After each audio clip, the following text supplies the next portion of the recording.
If you did not receive an offer for medical or dental school this year, then it does not mean that this is the end of the road for you. I am someone who applied multiple times to medical school, and trust me, I have had my fair share of rejections. But I am now in my final year and only a few months away from finishing, which means that if I can do it, then you can definitely do it too. So in this video, we're going to be talking about what you can do if you didn't receive an offer this year. Let's get right into it. The first thing that I would recommend that you do is to speak to the universities and try and get some feedback, particularly for your interviews. The most important part about this process and this time following a rejection is that you learn and you use it as motivation or as something that can improve your future applications. There is so much that you can learn from your mistakes, and understanding what you maybe could improve on in the future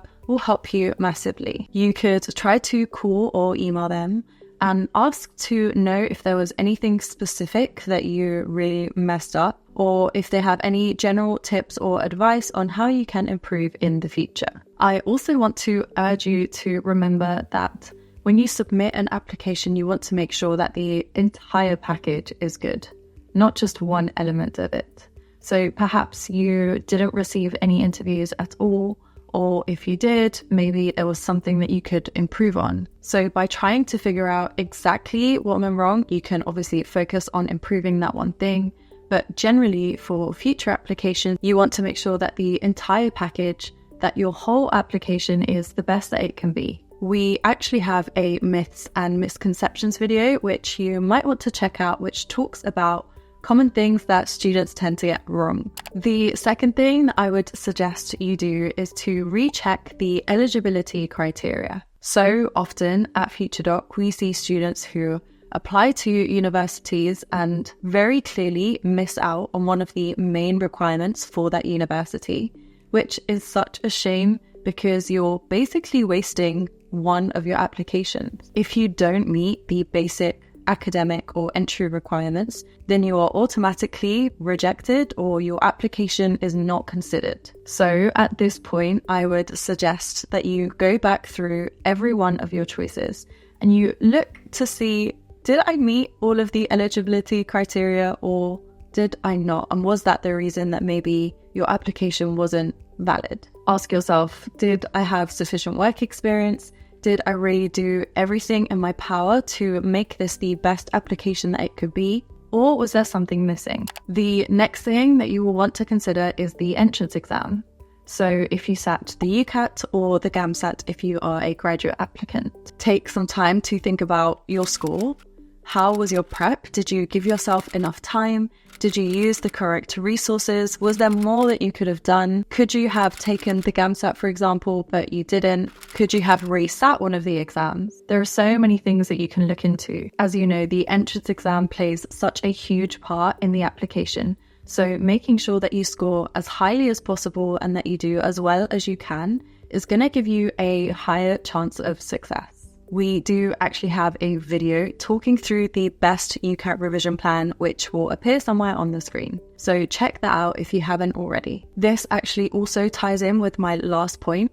Some universities have very specific guidance when it comes to the UCAT exam and their cutoff. For example, some universities might want you to achieve a certain score for one of the sections, like verbal reasoning. Some universities will automatically disqualify you if you achieve a certain band or below a certain band in the SJT. And some universities might not look at the SJT at all. So again, making sure that you're aware of all of these criteria is really important. One other thing that you want to look into is your personal statement. Some students think that they have a great CV and they've done loads of extracurriculars and you might have done hundreds of hours of voluntary work. But writing all of those things in a clear and concise manner and highlighting your skills and all of these qualities that you have can be really difficult, especially given the word limit. This can be particularly difficult for graduate entry applicants who, in theory, have a lot more to write about because you have more experience and you might have done more with your time. Perhaps you didn't get enough people to read over it, or maybe you just weren't very clear in what you were trying to say. The more people that you get to review it and the more feedback that you get, the better your personal statement will be. So one of the most important points, and something that we see here at FutureDoc that makes one of the biggest impacts, is being strategic and tactical when it comes to your university selection. Some students think, oh, it doesn't really matter, all universities are the same. But actually, some universities are much more competitive than others. And statistically, depending on where you apply, that can either increase or decrease your chances of getting a place. This is actually something that we spend a lot of time reviewing for our students at FutureDoc. So if you're interested in finding out more about how you can get involved and how we can support you, then check out our website for more details on our programs. I would go back and look at your choices and think, were these sensible or were these extremely competitive? Should I have looked at other more safer options? Or actually, were these great choices for me? Some students really want to stay in a certain part of the country, which means that they're not open to considering other options. And some students just apply literally anywhere, which is not the best approach. And you should be more careful about where you're choosing to apply to medical or dental school. And finally, there are your interviews. Time and time again, we see students thinking that the hardest part is over as soon as you submit your UCAT application. But actually, the interviews are a crucial step in order to make sure that you actually get an offer or a place at university. Interviews can take quite a while to prepare for, especially if you have never interviewed before. So they really are not to be underestimated. Often you will know pretty much straight away in an interview, or you'll have a sort of gut feeling of whether you have really screwed something up. But if you don't have that feeling, it's still okay, and you can still reflect on maybe how you spoke or some of the answers that you gave, and try and think about, did I really highlight and demonstrate the skills and the qualities that a good doctor would have? Or did I just waffle and run out of time? Often when students are rejected after their interviews, it's not just down to the interview, but it also comes down to how well-rounded the entire application was. Right from the genesis phase, even as far back as building your CV. This is why it is so important that you start preparing your application and that you start working on it as early as possible. The optimal time to start looking into your application is about a year in advance.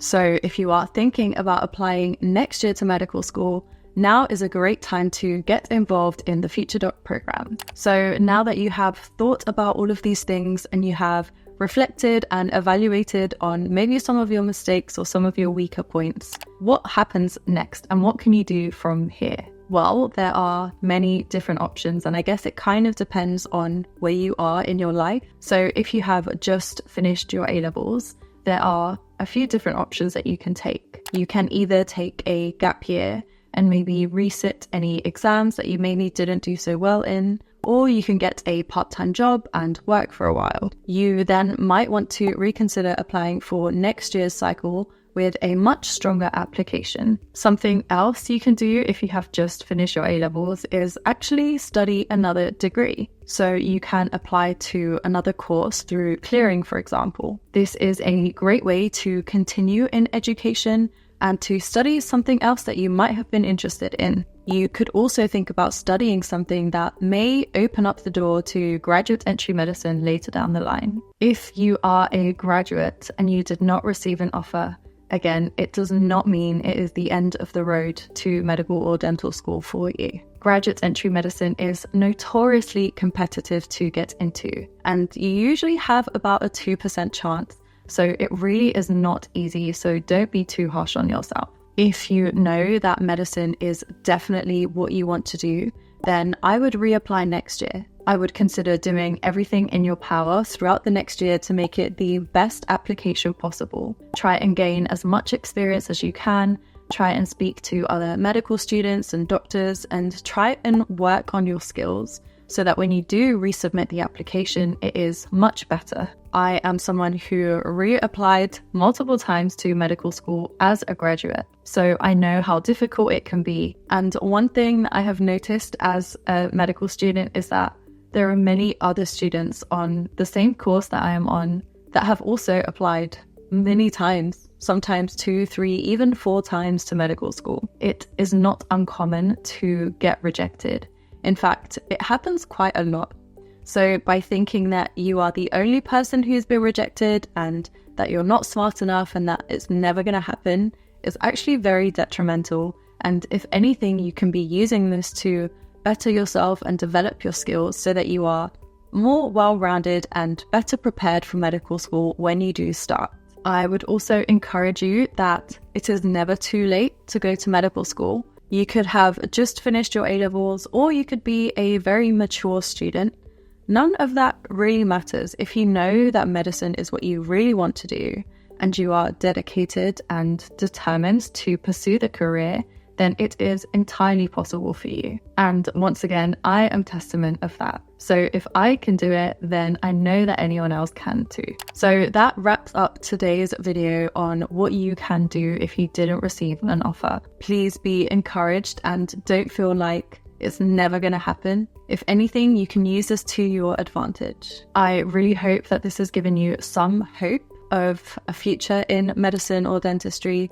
And if you would like some more tailored and specific support for your application, then check out FutureDoc's website where we go through the entire application process with you. Thank you all so much for watching, and I will see you next time.